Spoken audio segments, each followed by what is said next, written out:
American Airlines Flight 452 from Phoenix, Arizona to New York City, JFK.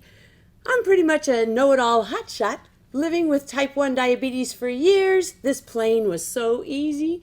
So I got on the plane and I sat in 16C, a window seat with my 3-month-old daughter on my lap. And it's time to eat, but I'm busy looking over the row in front of me, trying to see what the stewardess was handing out for lunch, to see if the American Airlines food was better than the food I brought with me.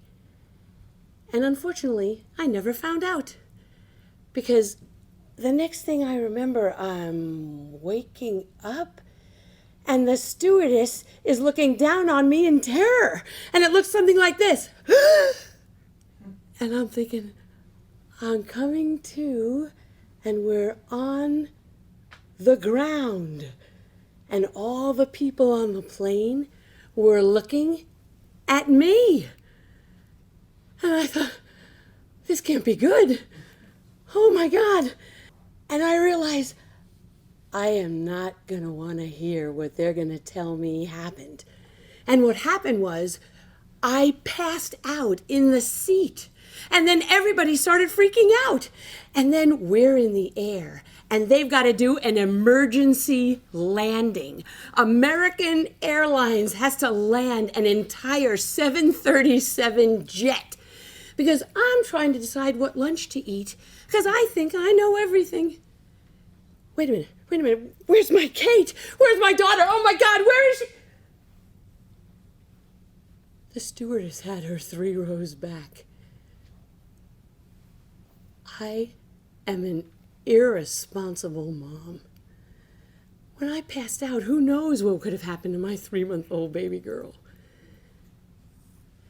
I share this with you today because 1 in 3 people in the United States and in this room are living with diabetes, and most don't even know it. Diabetes is an epidemic in our country and around the world. And 10% of the people live with type 1, and that's where your immune system isn't working right. And 90% of the people with diabetes have type 2, and that's the good news. Because with type 2, you can prevent it or reverse it with diet, nutrition, and exercise. It's not impossible to walk past the bakery. It's not impossible to have 1 instead of 3. And I'm using technology now that we didn't even have back then. I wear a continuous glucose monitor, and it tells me when it starts to beep when my sugar goes low. And it tells me every 5 minutes what my sugar is. So after 35 years living with type 1 diabetes, I am grateful to say I have no complications.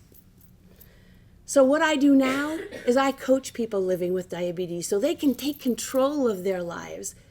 Because I don't want anyone to ever go unconscious or wake up with their baby missing. I want everyone to know there's hope.